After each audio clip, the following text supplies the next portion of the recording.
Dia juga mengatakan bahawa Pakistan ingin menyelamatkan negara Islam, tetapi ia dihalang oleh India. Maka terjadilah perang yang ringkasnya dimenangi oleh Pakistan kerana Pakistan memiliki 3,000 jet tempur yang berwarna hitam yang luar biasa. Muhammad Qasim juga mengatakan bahawa peperangan itu Malaysia dan juga Indonesia bersama-sama dengan Pakistan untuk melawan Israel.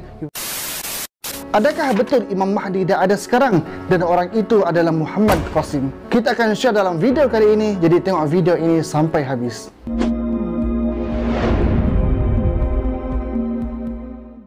Assalamualaikum warahmatullahi wabarakatuh. Sahabat semua, apa khabar? Semoga sihat selalu dan dipermudahkan dalam segala urusan dan diberikan kebaikan dunia dan akhirat. Sebelum ini kita dah melihat banyak orang mengaku sebagai Imam Mahdi dan ia dilakukan dengan pelbagai versi, berbagai keadaan dan di pelbagai negara. Hari ini semua orang menanti kedatangan Imam Mahdi sehingga ada yang menyanyikan lagu Salam Ya Mahdi. Salam Ya Mahdi, fi khat ruhina wallah inna 'alal 'abdi.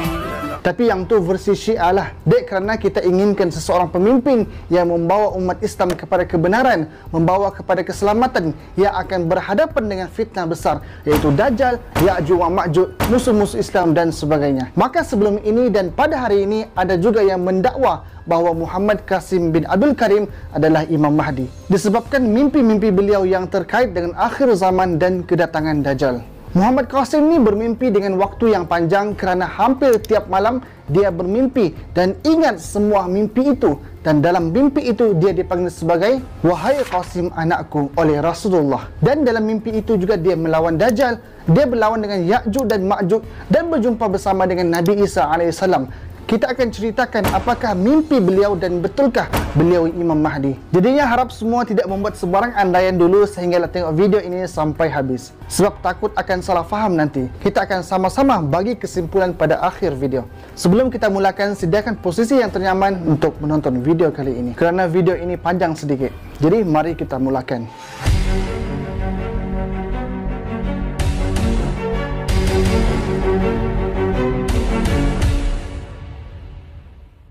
Muhammad Qasim muncul dengan mengkhabarkan mimpinya ketika dia berusia 28 tahun. Meskipun sebelum ini dia dah bermimpi banyak kali, tapi dia diam oleh kerana dalam mimpi tersebut dia didatangi oleh Rasulullah. Maka beliau mencuba untuk menceritakan mimpinya. Meskipun beliau ditolak berkali-kali, ia tetap meneruskan juga untuk menyampaikan mimpi tersebut. Nama beliau ialah Muhammad Qasim bin Abdul Karim yang dilahirkan pada 5 Julai 1976 di Lahore, Pakistan, yang beragama Islam Sunni dan dikatakan beliau berbangsa Quraisy kerana ada nasab keturunan daripada Nabi SAW, tetapi tidak dipastikan secara tepat nasab yang menyambungkan dia dengan Rasulullah. Hanyalah dia dikaitkan sebagai keturunan Quraisy.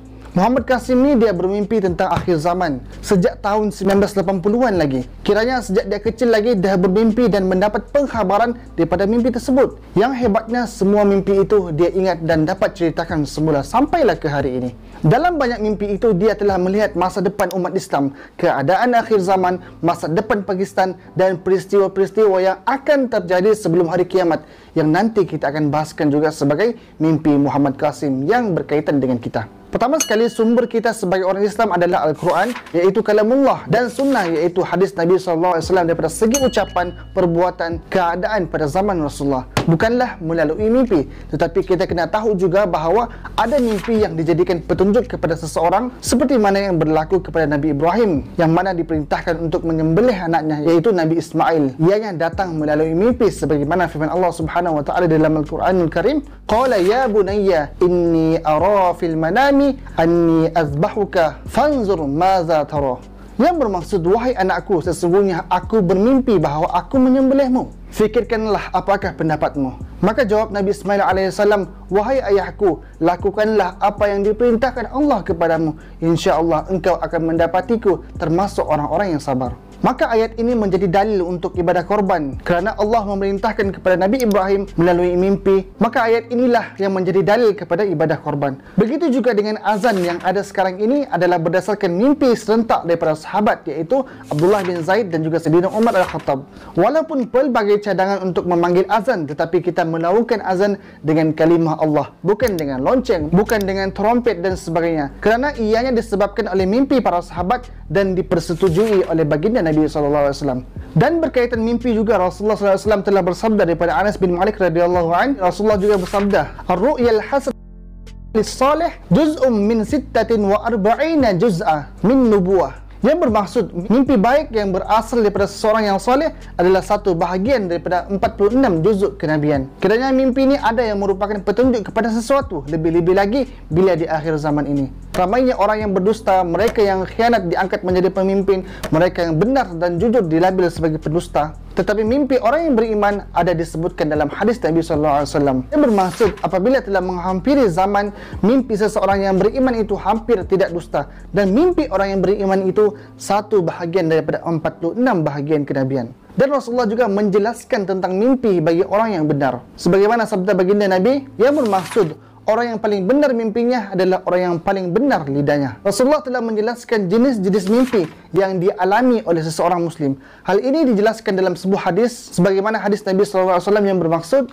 mimpi itu ada 3 jenis. Pertama, mimpi yang merupakan gangguan syaitan untuk meresahkan anak Adam. Yang kedua, mimpi yang pada asalnya perkara yang difikirkan manusia ketika dia berjaga, lalu terbawa sehingga ke dalam tidur. Yang ketiga, mimpi yang merupakan satu bahagian daripada 46 bahagian kenabian. Itulah dalil mengenai mimpi. Makanya Muhammad Qasim ni mendakwa telah bermimpi berjumpa dengan Allah sebanyak 500 lebih kali dan berjumpa Nabi lebih 280 kali, dan mimpi yang dibawa oleh Muhammad Qasim ini berkaitan tentang apa yang berlaku di akhir zaman. Antara mimpinya ialah menjauhi syirik dan banyak lagi. Ada yang bertepatan dengan hadis Nabi dan ada pula yang tidak ada, tetapi diceritakan olehnya secara detail, secara terperinci, dan dia telah bermimpi seperti itu sejak daripada kecil lagi. Muhammad Qasim ni mula bercerita mengenai mimpinya pada tahun 2014 sehinggalah sekarang. इसमें अल्लाह ने पहली बार मुझे कहा कि कासिम जो ख्वाब मैंने तुम्हें दिखाए हैं वो लोगों से बयान करो, मैं दुनिया वालों को दिखाना चाहता हूं कि तुम कौन हो।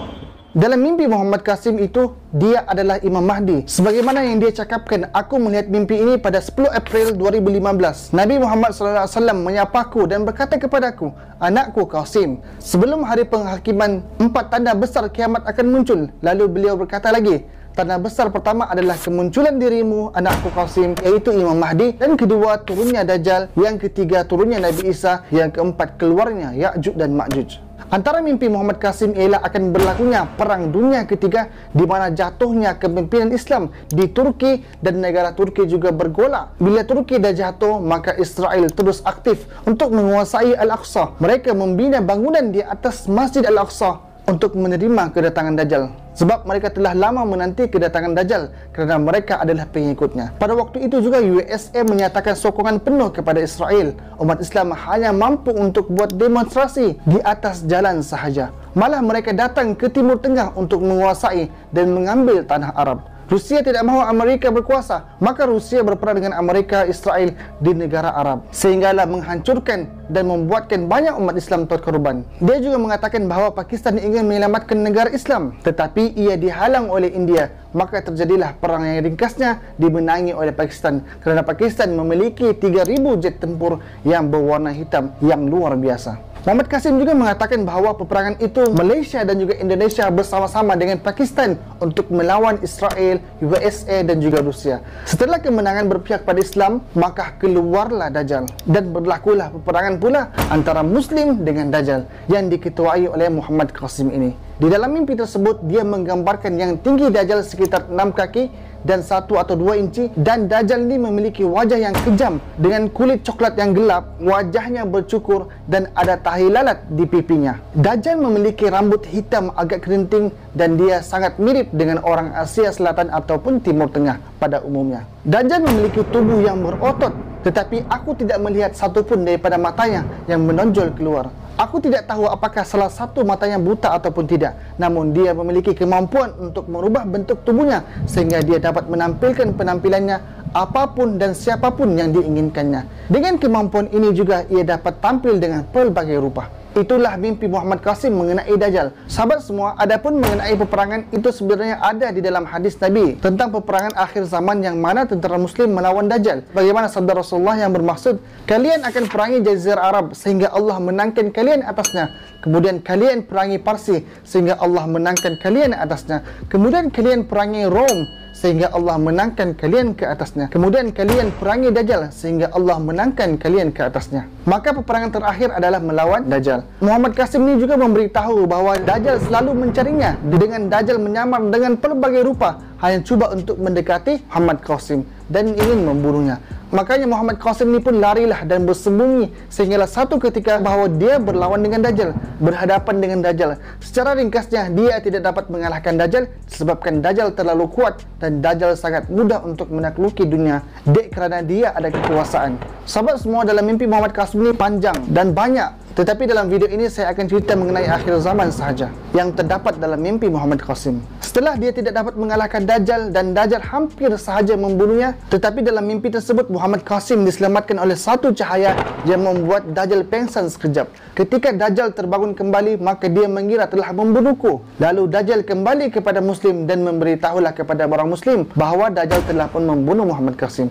Dan kaum Muslimin pada ketika itu merasa lemah setelah mendengar perkara tersebut, dan Dajjal melakukan misinya lagi tanpa ada rintangan pada waktu itu juga. Dan pada waktu itu jugalah Muhammad Qasim sempat bersembunyi setelah Dajjal pengsan tadi. Setelah beberapa lama, maka turunlah Nabi Isa yang mana digambarkan dalam mimpinya. Dia berkata, aku telah melihat Nabi kita yang mulia Isa AS turun daripada langit dengan rambutnya yang berwarna hitam basah, wajahnya menyerupai orang Timur Tengah, dan aku serta beberapa orang beriman yang masih hidup mulai hidup bersama dengan Isa AS.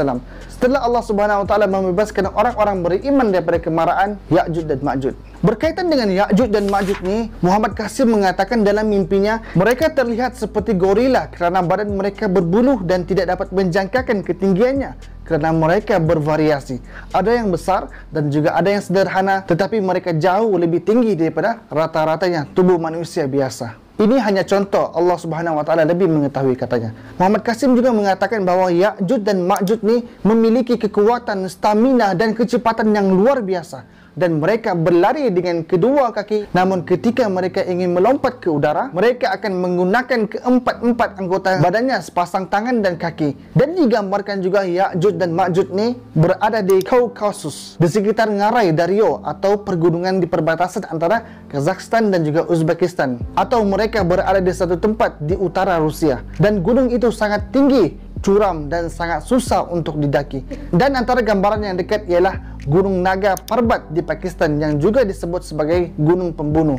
Ya'juj dan Ma'juj ni terletak di dalam satu lubang yang besar di bawah tanah dan ditutupi oleh gunung ataupun tembok yang tinggi sehingga mereka tidak boleh nak panjat, dan ada lubang yang mengarah ke tempat mereka sehinggalah mereka mendapat oksigen dan matahari. Muhammad Qasim juga berkata ia tidak pernah melihat apa yang mereka makan ataupun minum, tetapi ada sesuatu yang lebih menarik yang ada di dalam mimpinya ialah Ya'juj dan Ma'juj ni telah melukis karikatur wajah manusia di dinding gua mereka dan mengajarkan keturunan mereka tentang manusia yang telah memenjarakan mereka di sana, serta untuk membalas dendam dan menanamkan kebencian yang berterusan daripada generasi ke generasi. Dan Muhammad Qasim ni juga menceritakan cara Nabi Zulkarnain mengurung mereka adalah ketika Ya'juj dan Ma'juj ni keluar membuat kerosakan di muka bumi selama 4 ke 5 bulan. Maka waktu itulah Nabi Zulkarnain memerangkap dan juga membina tembok dengan mereka mengisi dasar gunung dengan cairan besi, lalu menuangkan juga cairan tembaga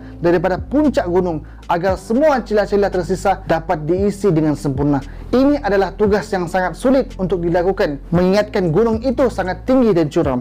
Dalam mimpi tersebut, Muhammad Qasim dapat melihat cara Nabi Zulkarnain membuat tembok tersebut, tetapi tidak dapat melihat wajah Nabi Zulkarnain secara dekat. Dan dikatakan setiap hari Ya'juj dan Ma'juj ni mencuba untuk menghancurkan tembok besi yang dibuat oleh Nabi Zulkarnain kerana mereka cuba untuk melepaskan diri. Dan masing-masing daripada mereka secara bergilir-gilir melanggar dinding tersebut tetapi tidak berhasil. Namun mereka telah memecahkan penghalang yang menuju pintu masuk terowongan kecil. Muhammad Qasim juga telah melihat bahawa dinding luar sekarang ni ditutupi oleh ekosistem alami seperti lumpur, rumput dan pohon-pohon tumbuh pada bahagian luar dinding sehingga sangat sulit untuk menemukan dinding tersebut. Dan beberapa minggu sebelum Ya'juj dan Ma'juj ni keluar, perang terburuk umat manusia terjadi dengan Dajjal dan hampir semua senjata dan teknologi tidak lagi dapat digunakan. Maka pada waktu itu jugalah Ya'juj dan Ma'juj ni keluar dan mereka merosakkan semua apa yang ada di muka bumi dan membunuh sesiapa sahaja. Ya'juj dan Ma'juj ni bila melompat sangatlah tinggi, tetapi kelemahan mereka ialah bila di udara mereka mudah dibunuh berbanding di darat, kerana di darat mereka lebih laju. Dan Muhammad Qasim berkata juga dia tidak melihat senjata yang digunakan oleh Ya'juj dan Ma'juj, melainkan hanyalah kekuatan mereka sahaja. Dalam mimpinya juga mengatakan bahawa Ya'juj berwarna hitam lebih akan menyerang pada waktu malam dan Muhammad Qasim susah untuk melawan mereka, tetapi boleh membunuh mereka dengan bantuan cahaya Allah Subhanahu Wa Taala. Tatkala mereka berhadapan dengan Ya'juj dan Ma'juj ni, mereka kena lari dan bersembunyi daripada makhluk tersebut, sehinggalah mereka menuju ke satu tempat di mana Nabi Isa AS turun dan mereka pun berjumpa dengan Nabi Isa AS. Dan ketika itu Nabi Isa AS turun daripada langit. Muhammad Qasim juga berkata ia tidak tahu macam mana Ya'juj dan Ma'juj ni boleh hidup di dalam gua, berapa lama diorang hidup dan siapa yang membunuh mereka. Tapi apa yang Muhammad Qasim ni tahu, ia mengatakan bahawa perangai dan juga sifat Ya'juj Ma'juj ni, mereka membunuh dan merosakkan isi dunia dan hanya sedikit sahaja manusia yang terselamat. Ini adalah gambaran yang Muhammad Qasim sampaikan sebagaimana di dalam mimpinya. Ada yang memang Nabi SAW sebutkan tetapi diperincikan oleh Muhammad Qasim, dan ada yang tidak ada di dalam hadis, bahkan berlawanan dengan hadis tetapi disebutkan oleh Muhammad Qasim. Sahabat semua, ada beberapa orang yang memang mengakui Muhammad Qasim ni adalah Imam Mahdi, where it's going to be wajib on every single Muslim around the world to believe in Muhammad Qasim's dream. Imagine what you're going to miss out on. He's been saying the same exact things. He's been saying abolish shirk and following the oneness of Allah Subhanahu Wa Taala.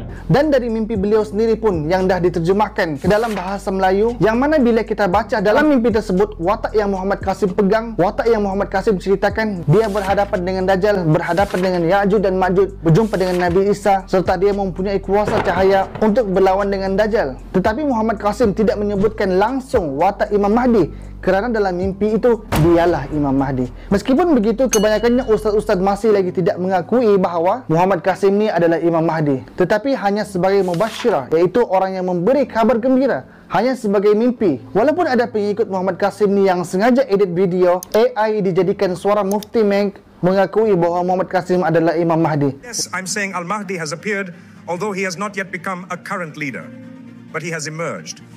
I will not conceal this matter because it is time for the Muslim Ummah to know. I'm talking about Muhammad Qasim bin Abdul Karim. It should be noted that Qasim has never claimed to be the Imam Mahdi. He is only fulfilling the command of Allah and Prophet Muhammad, peace and blessings be upon him, to share the mubashirat shown to him. Allah commanded him to name it Allah and Muhammad in my dream. Tetapi ia dinafikan sendiri oleh Mufti Menk.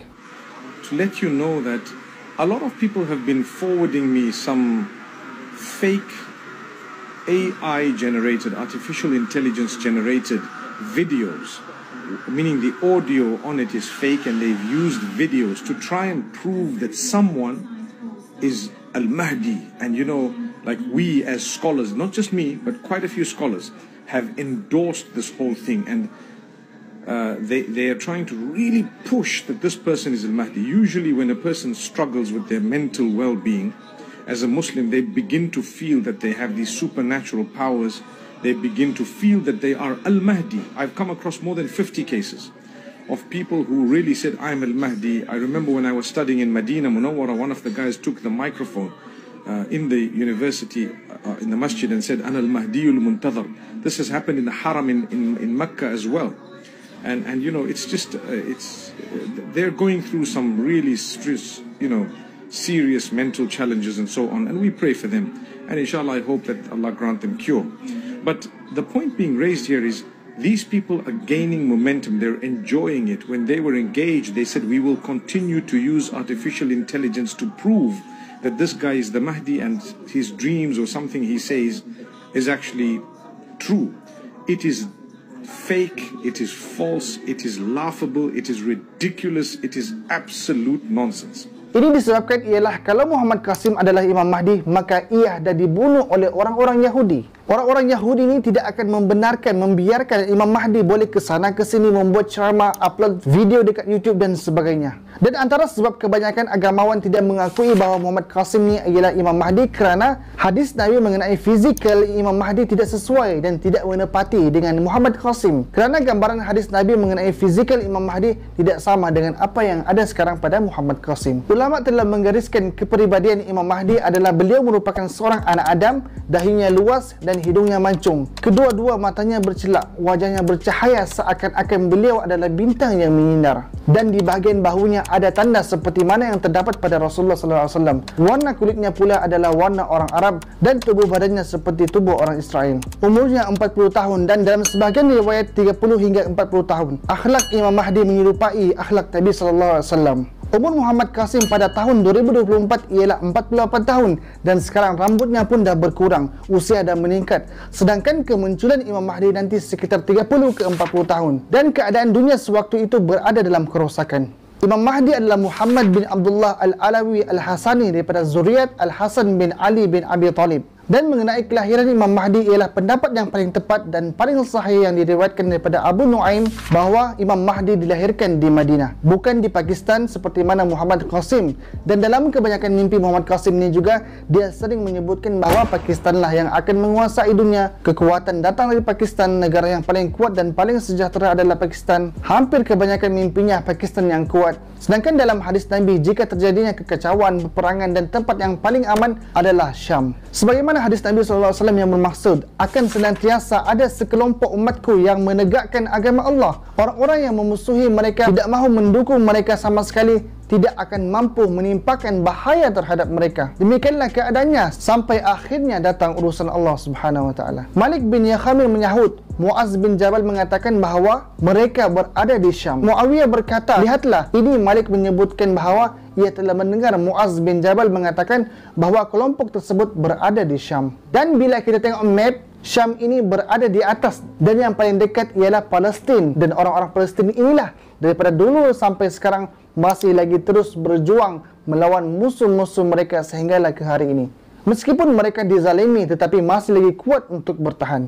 Dan ada hadis Nabi yang tidak sesuai dan belum lagi berlaku ketika Imam Mahdi dibai'ah. Yang mana bai'ah ini bermaksud umat Islam berikrar taat setia kepada pemimpin iaitu Imam Mahdi. Sebagaimana hadis daripada Ummul Mukminin, Ummu Salamah, beliau mendengar Rasulullah SAW bersabda, akan ada perselisihan ketika kewafatan seorang khalifah. Kemudian seorang lelaki Bani Hashim akan keluar mendatangi kota Mekah. Maka orang ramai mengeluarkannya daripada rumahnya. Sedangkan ia tidak suka akan hal yang demikian.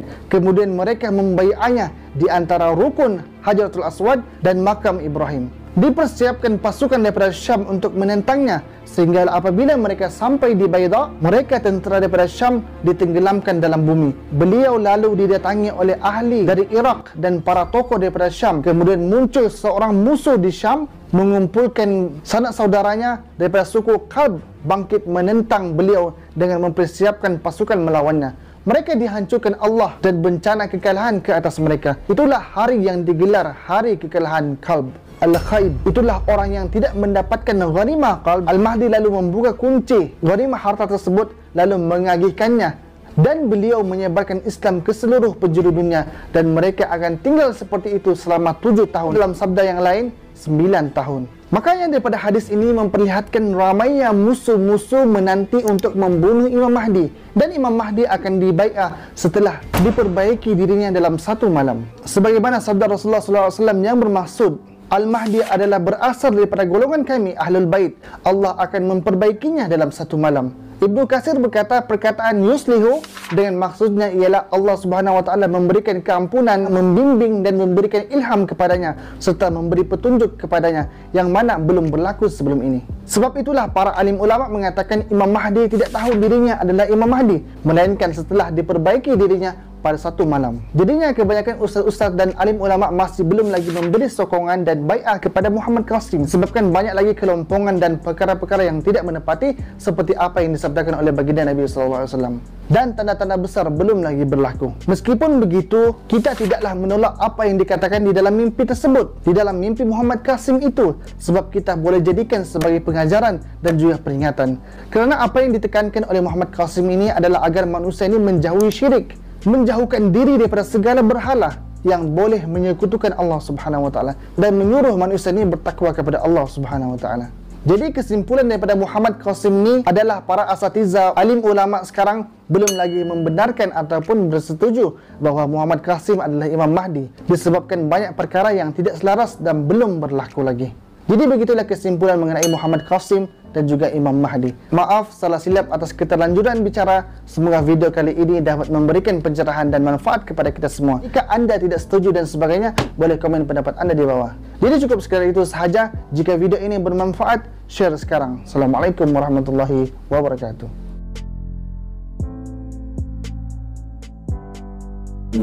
ठीक है, नमाज पढ़ते हैं? रेगुलर नहीं पढ़ता हूँ। अच्छा, कब पढ़ते हैं? जब टाइम मिल जाए या जब दिल चाहे? बस जब दिल चाहे। अच्छा, हफ्ते में एक बार? वो आलम नहीं। अच्छा, कभी से देर लेकिन जब अल्लाह तौफीक दे, क्योंकि एक ड्रीम में अल्लाह ने मुझे कहा था कि नमाज का पूछना हक सिर्फ मेरा ही है, और जब लोग ज़्यादा पूछें तो उनसे कहना कि जब अल्लाह मुझे